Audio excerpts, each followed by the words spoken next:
Hi guys! I bet you all seen that bout with the gloves thing at least a few times in your life. That savage rhapsody in a form of a civilized boxing match. Unfortunately, not many of us know how sad, tragic and ugly a boxing match can turn. So today you will hear 10 unfortunate episodes from a history of glorious boxing game.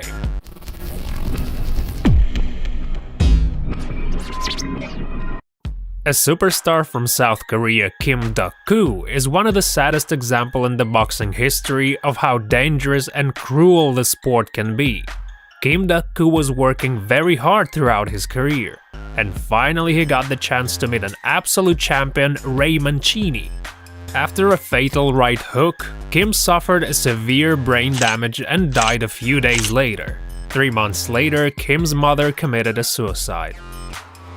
Despite the fact that Panama Lewis is a very talented world-famous boxing coach, he wouldn't refuse using foul methods and playing a dirty game to win the match. The most famous case, and when his protege Louis Resto was fighting Billy Collins Jr., Lewis knew there was no way his fighter could win the match, so he decided to remove part of the filling from the glove. So as a result, Collins Jr. suffered serious injuries throughout the match. He couldn't continue his boxing career and died 10 months later in a car crash. Many people believe that he suffered severe depression, which resulted in a suicide. Louis Resto and his coach were convicted to 2.5 years of imprisonment and a lifelong suspension from participating in boxing matches. Tyson was leading the fight, and after a few rounds he became ravenous and hungry for the human flesh. Mad that he couldn't knock Holyfield out, in the third round Crazy Tyson bit off a piece of his opponent's ear and spit it on the ring. Against all odds, the judge continued the match. Nevertheless, Tyson was suspended for his unconventional methods. Jim Norris is a corrupted fella to the tips of his toes. He was organizing match fixings, including the Jake LaMotta vs Billy Fox and Harry Thompson's vs Max Schmeling fights. All of that was shown on a national TV. Moreover, Norris managed to fix up fights some boxers didn't even want it to be a part of.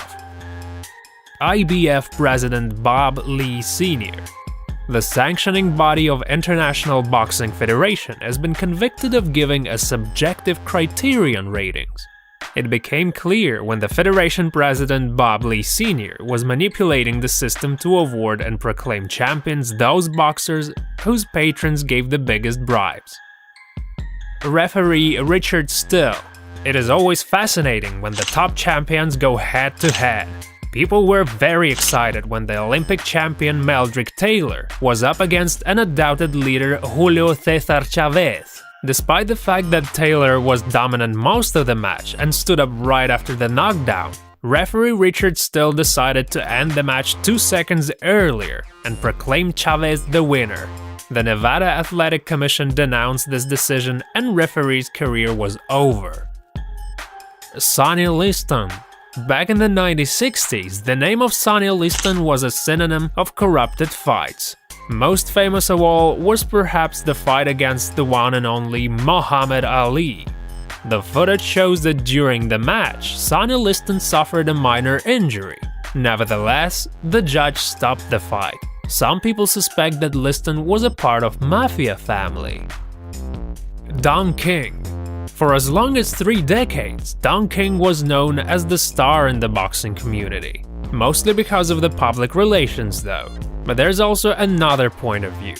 Many boxers, among who are George Foreman, Muhammad Ali, Mike Tyson, Larry Holmes, and many more, have sued Don King for multiple fraud cases, stealing, breach of contract, and bribery. Some even say that Don King was somehow connected with the organized crime cartels. In the 1990s, Andrew Golota was very close to defeating Riddick Bowe, the absolute champion of that time. In his attempt to become the new champion, Andrew Golota started hitting his opponent below the belt. Despite several warnings, Golota continued breaking the rules and Riddick's manhood until he was disqualified. James Butler had great potential and was a very promising fighter. Everything could turn out much better for him if it wasn't his unnatural inability to accept defeat. After he lost the fight in 2011, he pretended that he was coming back to the ring to congratulate his opponent, but instead he broke his jaw in an act of rage. Butler was sent to prison after this accident, but even then he committed another crime. He killed and then burned the body of boxing analyst Max Kellerman. He was sentenced to 29 years of imprisonment. Thank you for watching, and we'll see you soon.